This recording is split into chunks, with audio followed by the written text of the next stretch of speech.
Good morning, everyone. Good afternoon for the ones that are connecting from the East.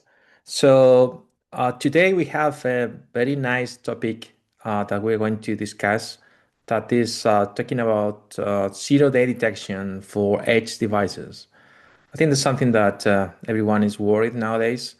And based on the interactions we have with different organizations in the world, we can see that it's an important problem because, of course, any organization in the world will be using one of these devices. Doesn't matter if you are a government, if you are a financial institution, if you are a small or medium enterprise, you will probably be using VPNs, you will be probably using MDMs or any other type of devices like a WAFs, load balance devices, switches, anything that can be used for perhaps connecting from home or employees connecting from any other place. So this is something that, of course, everyone is affected. And this is an ongoing concern that, of course, threat actors are using these devices in order to be able to compromise organizations. So this is usually, and we'll see during the presentation, one of the first initial infection vectors. So today we're going to have a look to what is an edge device that I think everyone probably will know, but also how we should be worried about them. So as I was talking in the introduction, we have seen like an uptick in the number of incidents where an edge device was the initial infection vector. And when we say edge devices, I think it's important to have a clear definition. What we think that an edge device is that a device could be a virtual machine, could be a hardware appliance, could be a small physical router that is serving as a bridge between a secure network that usually could be the internal network or any other networks like DMZ or any others, like even your home network and the internet or any unsafe network that probably we are talking about the internet. So they usually they bridge that gap between the unsafe network and the safe network, and it's channeling traffic inbound and outbound and applying security policies. So common examples of that are firewalls, VPNs, virtual desktops, as I was saying, routers, anything that is bridging the gap between that safe network and that unsafe network. And recently, we've seen, as I said, an uptick in the number of incidents. And it's not that we are saying that. It's not only CounterCraft that is talking about that. Any single government organization that is in charge of the country security strategy, like for instance CISA in the US or NCSC in the UK, CCN in Spain. So there are many examples in every single country. They are talking that, of course, we need to try to have a look to what's happening in those devices. So this is a recent order from CISA asking all the federal agencies that they need to strengthen the security in those devices because they have seen that there are more and more threat actors attacking them. And probably you have seen in the news lots of different news where attackers have been compromising these devices. So, for instance, of course, Ivanti has been in the news for a long time with different zero days. Cisco as well, we've seen several zero days affecting Cisco. Of course, Fortinet is always on the news that it's almost like there are so many zero days related to different Fortinet devices. Is something that is very, very common nowadays.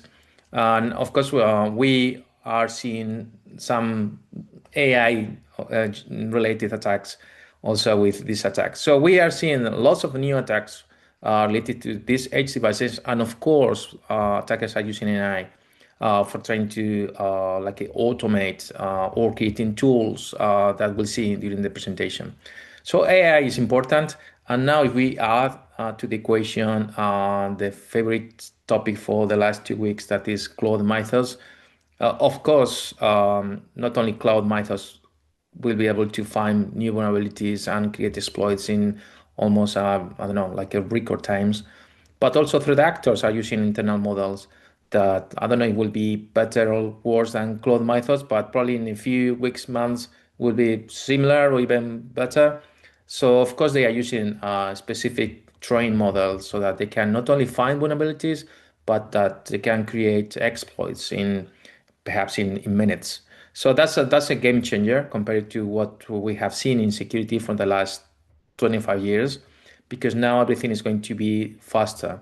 We've seen that many threat actors are, for instance, every time there is a new Fortinet patch or new Ivanti patch or new Microsoft patch, they're going to try to see if they can create an exploit based on the patch.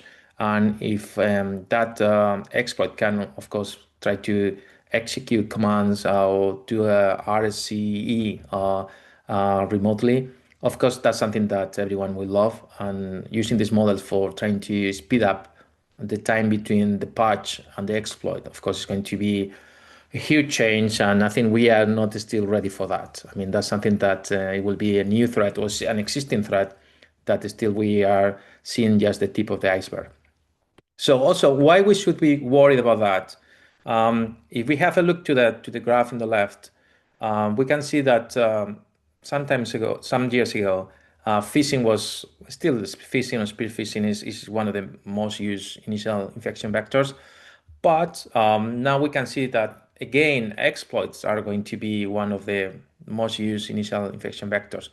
For me, it's like going back to 15 years ago when you remember that there were many exploits affecting Windows or Linux because many of those machines were connecting to internet. It was easy, like imagine, you remember Blaster or any of those old worms that were affecting the internet 20 years ago. They were exploiting vulnerabilities. So it looks like we are coming back to that period of time where exploits and vulnerabilities are more important than just phishing or spear phishing. That of course we need to keep an eye on phishing and spear phishing because it's important. But that's something that is changing again. And if you have a look to the graph on the right, we can see that there are more and more 0 days in the wild that have been detected in the wild. You know that in the wild that means that someone, that could be an organization, could be a vendor, has identified and detected the use of that exploit by a specific threat actor. So there are more and more 0 days detected in the wild. That of course is important. And also, if we add this to the edge devices, I think it's important to emphasize that these edge devices are not prepared for doing incident response or to get logs so that you can detect that there are attacks or that they haven't already been compromised. And that's one of the big issues, no? That it's so difficult to know when one of those devices have been compromised. Imagine your VPN access have been compromised. It's so difficult to know that that device has been compromised. And the moment that you know that, probably because perhaps an organization like CISA or CCN or NCSC will notify you that your device has been compromised, it will take a lot of time to do incident response. Probably you won't get any like a meaningful logs from the device, and probably, I mean, all the IOCs and TTPs that could be useful for you, they are gone. So it's so difficult, and that's a common concern. Doesn't matter if we talk to organizations in America, Europe, or Middle East, or in Asia. I mean, everyone is very worried about these edge devices and the issues that it's difficult to do something with them. Are difficult to patch because of course they are a production device that is being used 24 by 7, so it's difficult to patch. And also that's another concern, no? That if you cannot patch, there are so many new 0 days, so many new vulnerabilities that the likelihood that you will be compromised will be, I mean, so high that is another problem. So if we have a look to the CISA KV, that is a database of known exploited vulnerabilities. I think it's a very good one.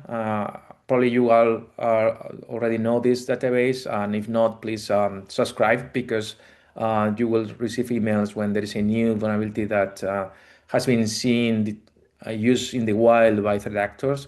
So there is a lots of number of there are of course more every month. But if we have a look to the edge devices vulnerabilities that are present in the KV database, we can see that there are many from those vendors that we all use, no? From Citrix, F5, Fortinet, Ivanti, Microsoft, Palo Alto, SonicWall. So probably those are vendors that you will have some of those devices in your organization, probably. As you can see that during the last few years, there have been many 0 days exploited in the wild affecting these specific vendors. So, and if we have a look to the number of these 0 days based on the vendors, we can see that, of course, at the beginning, perhaps we could see many from even Microsoft, F5, but looks like during the last recent days, sorry, years, perhaps those companies are taking security like in a more serious way, and they are trying to see that there are not any other new vulnerabilities. But in any case, still those vendors are always around, and many others, of course, not only these ones, but many others that are have these 0 days affecting all the customers.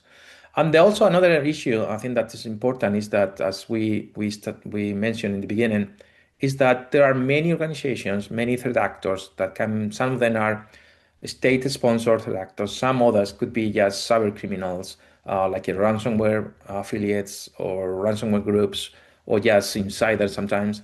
That they are having fully dedicated teams to try to see that every time there's a new vulnerability, or every time there's a new exploit available in the internet, or every time there's a new patch from any of those vendors that they are tracking, they are going to try to speed up the creation of the exploit. And once they have the exploit, of course, they are going to, depending on the type of actors, if they are, for instance, ransomware affiliates, they are going to scan the entire internet, or if they are initial access brokers, they are going to scan the entire internet looking for organizations to compromise with that exploit. If it's a nation state, probably they will be more like a targeted attack, but they will use that exploit for those targets. So, for instance, we've seen, I don't know, recently we've seen that there are some nation states attacking telcos.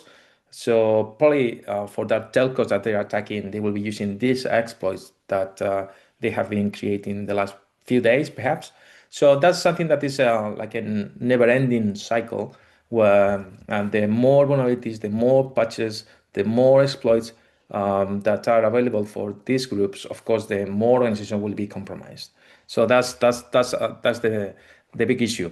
There is another web page that I like, that is 0dayclock.com, where also they are tracking these numbers.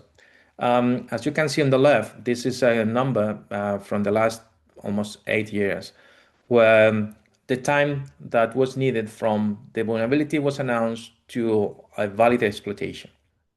So 8 years ago, it was a long time. No, it's something that wasn't easy to do. Nowadays, more or less, say that it's less than 10 hours. That's the median time. And some occasions probably will be minutes, but the median time now is 10 hours. So there are only 10 hours between the announce of a vulnerability and that someone has an exploit that can use. And on the right also we can see the percentage of CVEs that the exploitation, that means that there was an exploit being used in the wild, occurred before or on the day of the announcement. So as you can see, 70 nowadays in 2026, 73% of the CVEs that have been announced in the same day, sometimes even before that day, there is an exploit that can be exploited. So that's, I mean, that's numbers that is changing an entire game. And also have a look to other graphs that they have in the web page, like the exploit rate, how many published CVEs are confirmed to be exploited in the wild. So of course, it's a growing concern. So well, I recommend you to have a look to this web page because it's super good. But let's go and have a look to some examples. I think that's where all the juicy stuff is. So we can start with some classic ones, starting with something that happened like 3 years ago that was important. There was RCE in Citrix NetScaler. Citrix NetScaler is being used for many, I mean, from many organizations around the world, typically large organization, as is offering virtual desktop for employees. So if you have a look at, this was 3 years ago, the moment that the security advisory was announced, that was on July 18th, and the moment that the first exploitation was detected was only 2 days. But this was 3 years ago. We've seen in all the graphs that we are talking about 10 hours now as a median time. So if we have a look at that moment, there was a nice report by Shadow Sherber showing where were all the affected Citrix NetScaler. We could see that the majority were in the US, then Germany, UK, China, and then of course in many other countries. But if we have a look at how people were patching during those days, back 3 years ago, you can see this is the number of affected in the first graph is the number of affected servers. So you can see that the number was going down during that week because people were patching, but still there were like a significant number of exploitable Citrix servers just in the only in the first week. And of course, I'm sure that still there are many exploitable servers out there after these 3 years, and probably they will be compromised by different groups, not only one. The exploitation was important because trying to emphasize the message that I was mentioning that it's difficult to find what's happening in an edge device. So you see, look to the logs that you could get from the Citrix. It's based on PHP. You could see that there was something strange that you could see that was happening, but it was impossible to notice that there was an exploitation in the device. And the issue is that this log file was rotating every hour, and it maintains a maximum of 25 files. So that means that after 25 hours, the logs, although that was something, nothing special, but something at least in those log files, that information is gone after 25 hours. So you only have 24 hours to go to your Citrix and get the logs or have a look. If you are not sending the logs to a SIEM, for instance, then of course you will have the logs, but not very meaningful logs. Another good example, more recent from last year, is a big one from Fortinet that was affecting many different Fortinet products. And again, once it was exploited, and we'll see that later, the modus operandi from the attacker is always similar. Of course, it's going to try to reconnaissance, scan the network, and see if they can move laterally. They will try to delete any evidence, usually removing all the system logs, anything that can be used for finding them. And then, of course, they will be trying to gather more credentials from that device because perhaps they have been able to execute commands, but they need the admin account to, I don't know, change configuration or anything else. So that's something typical that we'll see in many of the instances that we'll cover today. So again, if we have a look to the log file from the Fortinet device, this is the stuff you could see when that was exploited. So there was an error from the CGI server, unexpected signal, but I think it's not very useful. So that's again the problem that it's difficult to know that there was an exploitation in this device. Another good example from last year that was also massive was the Microsoft WSUS. That is, as you know, Microsoft WSUS is used for like storing patches. So you can have a local patch server instead of connecting to one Windows update.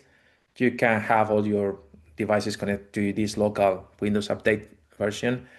So again, it was a very critical vulnerability, was exploited by many threat actors. And the problem, as you can see, well, in the image is not easy to see, but this exploitation, yes, as a test, is launching a calc to know that you can execute commands. But was difficult to find, I mean, because there wasn't a lot of information that this exploitation was happening in real time. And also during this exploitation, as we'll see in other examples, there were like a lot of different, the typical first action that an attacker will do after exploiting one of these devices is try to download any other tools that they will use from their C2 or any other compromised sites, perhaps.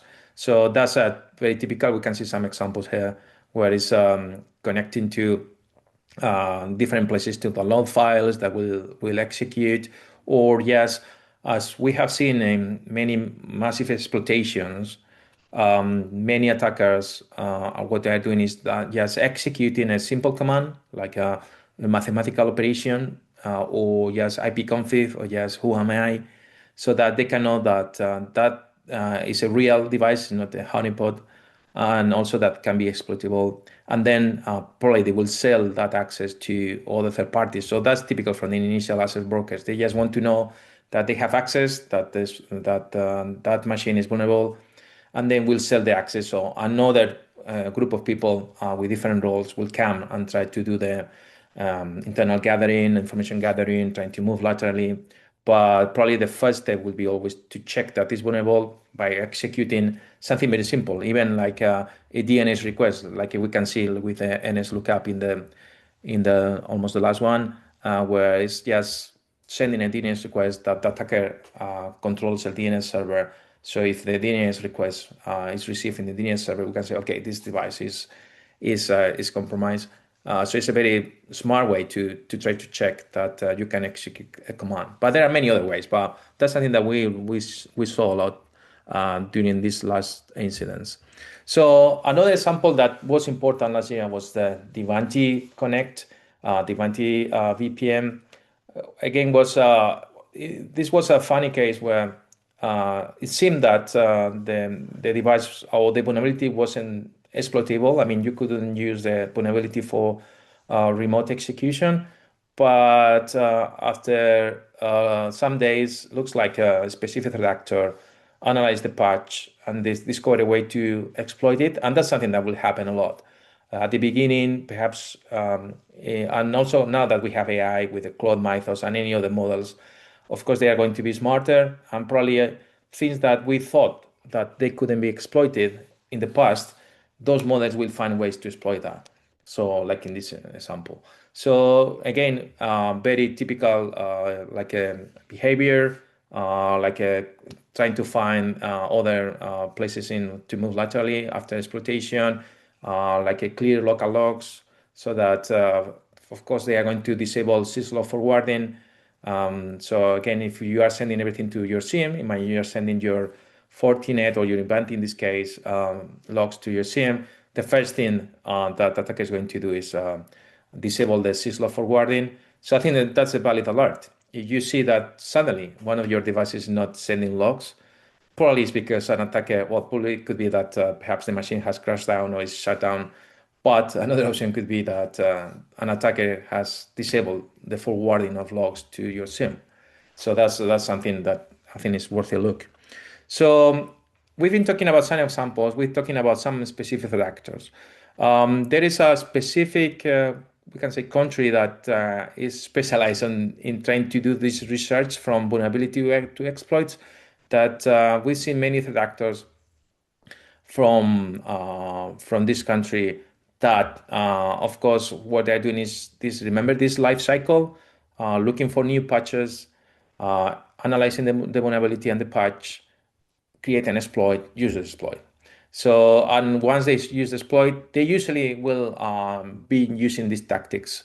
Initial access with this exploit, persistence, they will try to get persistence in the device by creating user accounts, by creating a backdoor, by creating user accounts as many of these devices are based on Linux, in the Linux server, so they can then perhaps connect back using SSH or any other backdoor.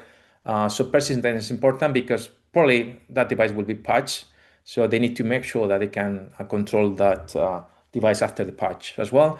They will be deleting logs and anything that, of course, as we've been discussing. And then they will be using sometimes SOCKS 5 proxies so that they can use the device for connecting to the internal network. But of course, they are going to try to gather information from the internal network. And then if it's the case of a nation state group of ransomware, they will try to exfiltrate information. Ransomware groups for extortion and nation state groups for perhaps other stuff. But of course, they are going to try to be undetected. And the way they are going to exfiltrate through the edge device is it's called like a low and slow, like a train, not just send gigabytes of information in a massive data dump. They will be sending perhaps, I don't know, some megabytes per day, so that it's difficult to detect that something is happening there. Or if you have any NDR or an XDR, will be difficult to know that there's a massive exfiltration. Well, but that's normal for some of those advanced redactors. So we've seen some examples. So let's go to how deception can help. I guess that everyone is familiar with deception. The idea of trying to like attract the attacker to another environment where you can collect information from the attacker, usually TTPs, IOCs, intelligence that you can use to improve your security posture. And now that we have lots solutions that are under the preemptive security umbrella. So instead of trying to do always detection and response, that of course is very tiring, is playing the whack-a-mole game all the time, is try to first see you can detect or be proactive. So get information about the attacks, get information about the threat actors that are targeting you before they are hitting your production environment. No? So that's important. So the way we are going to do with Deception, and you can do that as well, is you can create and deploy edge devices like the one we've seen, like FortiGates or WSAS or Attendees, and then you can create them in this deception environment, maximizing the probability that an attacker will find those devices before they find the real production ones, so that they can compromise the devices. But the difference in this case is that, of course, now you can get a very full like telemetry of everything that's happening, very deep telemetry, so that you can get TTPs, IONCs, and try to see what the attacker is doing in real time. So we are going to have a look to some examples where by using deception, we could gather some nice information. For instance, let's start with FortiGate. No, you know that FortiGate is probably is one of the most used VPNs in the world, made by Fortinet. So what we can do is we can deploy a FortiGate that we know that is vulnerable to some specific exploit, but also we can deploy a fully patched FortiGate, because sometimes we want to detect 0 days too. So it needs to be a fully patched FortiGate. And the way we do it is that we deploy this FortiGate that you can see on the left, that is connecting to an internal network with an Active Directory, some servers, and endpoints, so that is a credible scenario. So when any attacker compromises the FortiGate, of course we'll check and we'll try to gather information from the FortiGate. We'll clear the logs as we've seen, but as we are gathering everything, we will be getting lots of information before that. And then we'll try to move laterally to the internal network. And that, of course, internal network is another deception environment. So you can gather all the telemetry that's happening inside that environment as well. So if the tools they use, how they are moving. So that information is critical, because that's something that could happen to your real edge device. So by gathering that information, you can then set up new alert rules, detection rules in your production environment, in your CM, in your SOC. If you have a threat hunting team, they can start looking for those alerts, so that you can be one step ahead of the attacker that will probably attack you. So in this environment that we deploy, then you can have information about, for instance, the system logs that the Fortinet can offer to you. So this is an example where the attacker using the exploit was adding a user account to the users that can connect through VPN, because of course the attacker will be able to connect to the VPN. And of course, you can gather this information. You can know where it's coming from, the type of username, anything that can be extracted from the attack. And then you can correlate all the activity that the attacker was doing inside in the internal network as well. That's the important post-exploitation activity, because not only you want to get what happened in the exploitation, that's important, which type of exploit, what was the payload, the things that they did in the FortiGate in this case, but you want to also gather information about what was happening in the internal network after the FortiGate was exploited. So you can, of course, map everything to TTPs.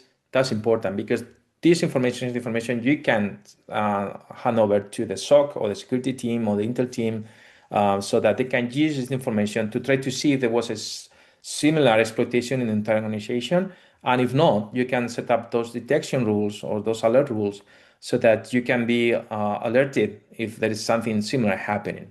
I think that's super important.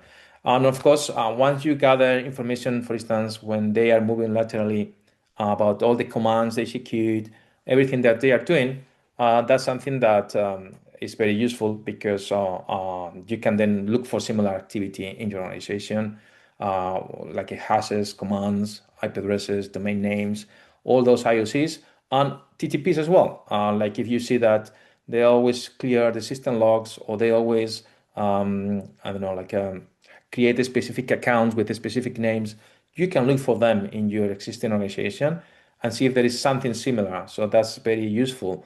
Trying to not predict an attack, but be prepared if the same threat actor or similar threat actor with the same behavior, the same TTPs is going to attack you. I think that's something that is again is important nowadays, as there are so many AI generated attacks that you need to have something that can talk AI to AI and be able to face this type of new attacks as well. So you have a look to what happened in this FortiGate. Of course, by using AI, we can also analyze very quickly what happened in the entire incident. So remember, in this case, there was a FortiGate that was vulnerable. The attacker exploited the FortiGate, created some accounts that they could connect through VPN, connecting through VPN to the internal network, and they were scanning, moving laterally, executing commands, trying to gather administrator rights in the Active Directory. Probably it could be an initial access broker, it could be a ransomware affiliate. But it's important to gather all the different steps that the attacker was doing so that we can then use that information as for protecting our organization. The good thing is that everything that's happening there is in this deception environment that is not in your production environment. So you don't need to worry that someone can move from the deception environment to your production environment, or something that, of course, you want to let the attacker do whatever they want. And that's another difference with the production environment, because in the production environment, if you detect something happening, you will probably want to block it as soon as you can. And you don't want to let the attacker to move laterally, jump to another server, or exfilter information. But in the deception environment, of course, you want the attacker to do that, because the more time they spend in that environment, the more information you can collect that can be used for protecting better against them. I think that's the main difference. And of course, you can, based on the information that you have seen in the deception environment, you can predict next steps that can be used also for improving your security posture. And you can try to see if you can get some kind of attribution depending on the IOCs that you see, depending on the behavior, if it's something that is fully automated, or no, looks like there is a human behind the keyboard that is typing commands, or they want to get to the Active Directory, or perhaps no, they want just to deploy a wiping malware, so it will destroy the entire organization. So you can get that information without affecting your production network. I think that's the main use case when trying to analyze what's happening or what's coming from these edge devices. I think that's important. Another example that could be also useful is last year also there was a huge React.js vulnerability that also was exploited in the wild for a long time, but still is being exploited. So again, what's the idea? The idea is to create another environment similar with the FortiGate, where we have a React web application that is connecting to perhaps a DM set with other servers, or could be to an internal network with Active Directory, some workstations. The idea is that we want the attacker to compromise the React and then try to move laterally. By doing that, what we can extract again is something that would be similar, that imagine you have an React JS application in one of your production sites, or change React with any other edge device you could have. The idea is that you can gather that information. In our case, on many occasions, what's seen in edge devices is that sometimes they want to connect to the internal network. That's, I think, is the most important use case, because they want to do something advanced. When this is just a simple server connected to the internet, probably in 80% of the cases, we'll install a crypto miner, or we'll install a crypto miner plus a scanner that will scan the internet looking for more ways to compromise new hosts. So depending on the attacker, on the attacker profile, of course, we'll be seeing like a movements to internal lateral internal network. That I think is the key use case, or will be just installing something in the machine or the device that has been compromised, just for abusing that device for crypto mining or for scanning or for DDoS attacks. That is a more simple use case, but of course is causing lots of damages. For instance, in home routers, like there are so many routers, those fiber routers or still DSL routers that have been compromised, and they change DNS settings or they use them for DDoS attacks.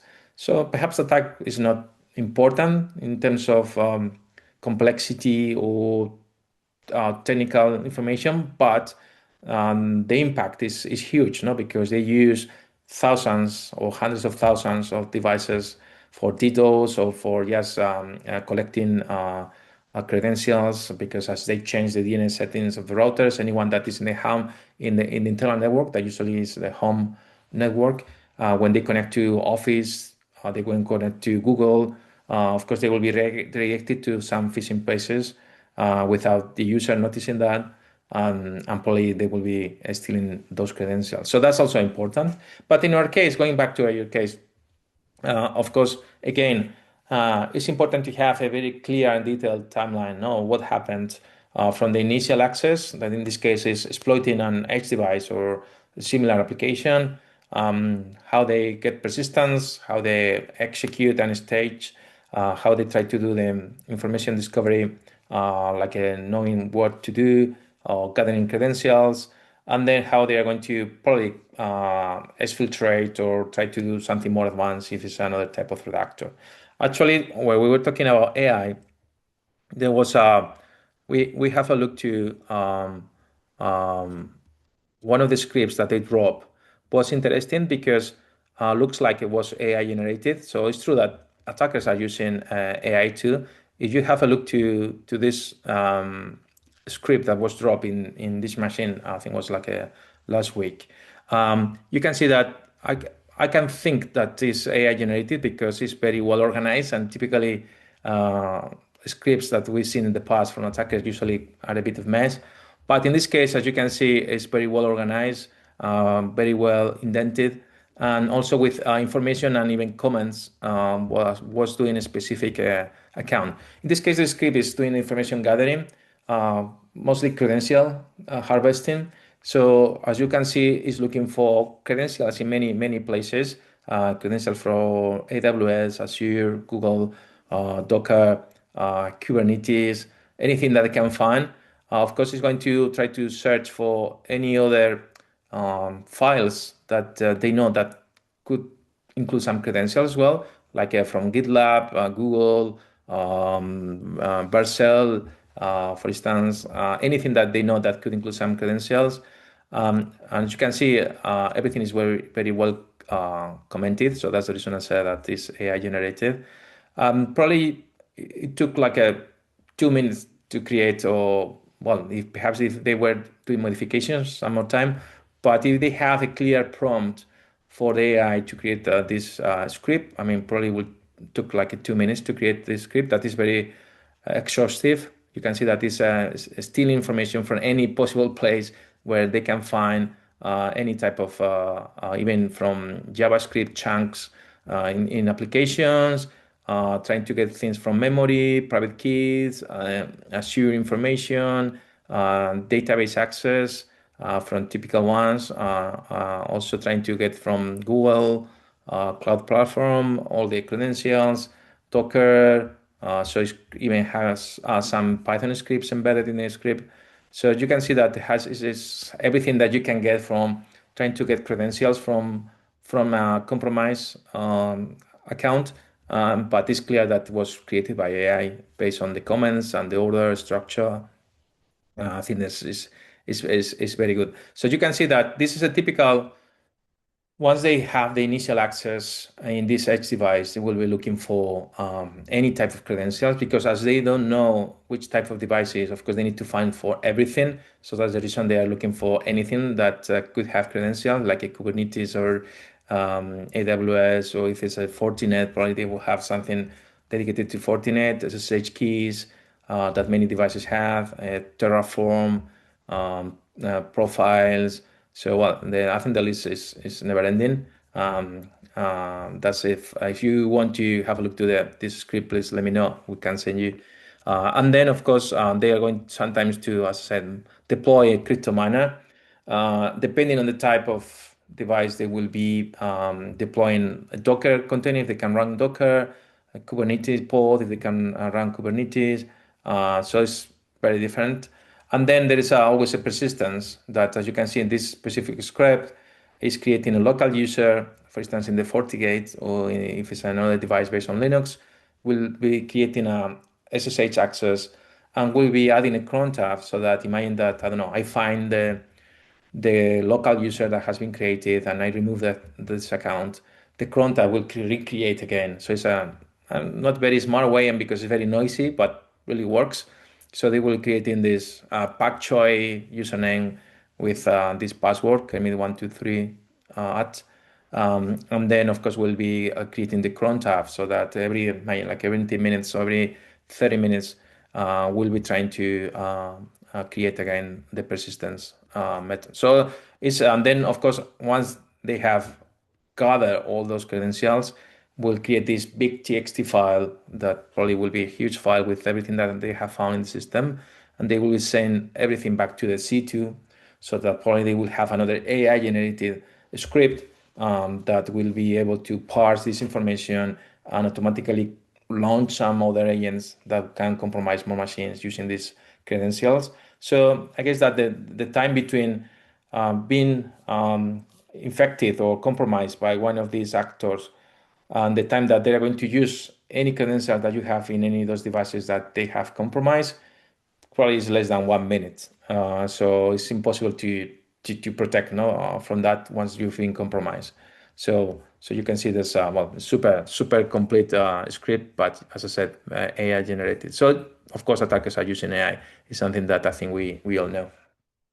So once you have that information from this type of IOCs, the tools they use, the scripts they use, is that the information that, as I said, you need to share with your SOC team, your Intel team, perhaps use those IOCs and TTPs and set up something in your NDR or in your EDR or in your SOAR, in your CM, something that can be used in real time. Because probably when any of those attackers compromise any of your edge devices because there's a new vulnerability, the behavior will be very similar. And that's the good part, that perhaps the behavior won't change. They will change the exploit. So if you have, instead of a FortiGate, you have an Ivanti, or you have a Citrix, or you have a SonyWall, the exploit was different, the payload will be different, but once they have exploited the device, the behavior will be pretty similar. And that behavior is what is really important, because that behavior probably won't change. Only the IP addresses, only perhaps the hashes or the binaries, the scripts will change, but not the behavior. So I think that's where we need to focus and give that information to the threat intel team, the SOC team, so that they can focus on the behavior, not in those IOCs. So again, we've seen some classic exploits from edge devices, some real examples. We've been talking about how threat actors have been using these devices, and probably they will be using them a lot more in the short future. So what can we do in order to be better protected?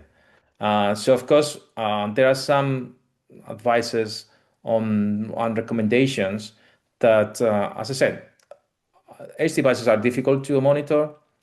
Edge devices are difficult to know if something happened there. And of course, attackers are going to delete any evidence as soon as they can. So, but we can do some things. Of course, we need to get different versions, be subscribed to places like CISA, KEV, so you can get alerts when there's a new vulnerability exploited in the wild that is affecting your edge device vendor. You, of course, need to be subscribed to your vendors' advisories so you can get security alerts. Then you need to harden any of those devices, removing any user accounts, adding two-factor authentication. You need to patch as quickly as possible. And I know that's difficult. It's not as easy as it seems, because you cannot patch whenever you want. But in this case, I think patching should be critical. Perhaps only when there is a new critical vulnerability, not with any patch. But when there is a new patch that is fixing security vulnerabilities, definitely you need to patch as soon as you can. And then you need to proactive scanning, no? Looking for indicators of compromise or TTPs or things that are coming from the edge device, perhaps using your NDR or looking for anomalies. So if the edge device suddenly starts scanning internal network, of course, that's something that doesn't look good. Or if the logs coming from the edge device is not arriving to the CM, as I was mentioning, mm, something suspicious. So you need to be proactive in that part. And then, of course, you need to disable unused features, etc. Monitor if there are any changes in the configuration, new users, configuration changes, reboots, or crash. Like a crash could be also important because could be someone that's exploiting the edge device, but the exploit didn't work very well and the device crashed. So that's also could be a good alert as well. And then what I think is more important, you need to be ready for that. So you need to be able to train your security team, your incident response team, your SOC team, your threat intelligence team, so that they can do incident response specifically in those devices. Because as we have seen, they are not easy to do the incident response on, but the entire security team needs to be ready for that. And also you need to be also up to date of any new attacks that you are seeing from threat actors are attacking you. For instance, if you're a financial institution and you know that there are specific financially motivated threat actors that are attacking banks and they are now compromising, I don't know, like Citrix or Exchange, then of course you need to have like a look on those devices and add new threat hunting rules and new detection rules. So also try to be proactive because, as I said, it's difficult to detect something happening there. But if we are being proactive and if we are ready for doing this in response, I think that could be something different. And of course, if you can add deception to the picture, gathering those IOCs, TTPs before they hit your production environment, I think that's again is a game changer because you can be more proactive, you can be better prepared in the very first moment that any of your edge devices have been affected by one of those exploits. And that's all. So thank you for coming today. I think it's time for questions. If you have any questions, but thank you for your time, and I hope you have these recommendations that I think can be useful. Well, I can see that there's a first question. Okay, so the question is that if we should let the attacker continue and operate so that we can collect more threat intelligence, or we need to block them. How do you make that call? So I think that's a very good question. As of course, as we are running a deception environment, of course we want the attacker to do whatever it takes so that the attack is successful. So we want the attacker to do and spend a long time with us. We want the attacker to go through all the devices, all the services, anything that we have in that environment, because then we will be able to collect more information. I think that's important because the more information we can collect from them, then the more intelligence we'll be creating from them. Intelligence by behavior rules, TTPs, like any IOCs, anything that could be interesting. So I think that's pretty cool if we can get that information that can be used for this proactive security posture. So we have another question says that we're talking about nation state actors, but this threat realistic for mid-sized companies or it's only for governments and large organizations. So I guess that what we have seen is that doesn't matter the size of the company because, for instance, for ransomware, of course they now like to compromise mid-sized companies because usually the security is not so good. So for ransomware, if they can exploit the VPN access and then deploy ransomware or steal information and then try to do an extortion, it's super good. So I guess that there is no difference nowadays if you're a government or large organization or a mid-sized organization, if we talk about this specific threat, because depending on threat actors will be targeting you. So I think that there's no difference. I think all companies should be worried about this. Um, but yeah, I think there's no difference at all. I can see another question say that if our environment can be detected by a sophisticated attacker. So the answer is, of course, we've been working hard in order to make that detection difficult.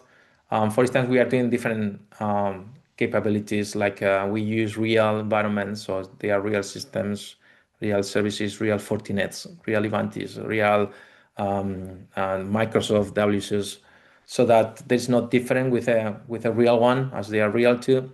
And also we are creating what we call a backstory, where we create files, activity, things that looks like your organization.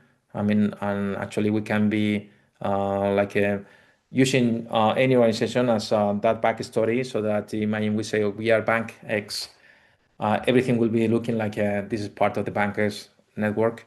So that's something that, as I would say, not impossible, because impossible is nothing, but very difficult to find that is not a production. And also we have another question that if you have already a CM, EDR, or a WAF, is this replacing something, or is where does this sit in the stack? So I would say that it's not replacing anything. I think having a CM, an EDR, a WAF, totally valid, of course. If you remember when we talk about security, and we talk about security should be done by layers. So you have different layers of security, so that if the attacker breaks into one layer or compromise one layer or bypasses that layer, there will be multiple of them. So of course you need to have EDR, CMs, WAFs, NDRs, XDR. I mean, whatever you prefer. There are, of course, depending on your sector, we will be perhaps prioritizing some tools, or perhaps in the banking sector, they are using SOARs, and perhaps not, they are not being used in the oil and gas sector. I don't know. But these type of technologies, of course, they are another security layer, so that you can gather this information that you cannot gather easily in your organization, because probably it's too late when you detect that. And as we have seen, probably you won't get evidences. Everything has been removed. Everything is so volatile that is so difficult. And also in your organization, you have so many millions of logs per day, probably thousands of alerts from many of those devices. It's so difficult to find the needle in the haystack. So that's the main difference, where you can get a powerful benefit by using these type of technologies. So yeah, I think that's no more questions from the audience. So yeah, so well, as I said, thank you for coming today. We've been talking about how can we be better protected or better prepared against these threats coming to the edge devices. We've been talking about recommendations. We've been talking about use cases, some examples. So yeah, I think that's all. So thank you, as I said, for coming today. It was a pleasure to talk to you today. And you have any questions, any follow-ups or questions, or doubts or comments, please you can be in touch with us, contact us. We'll be happy to talk to you. So thank you.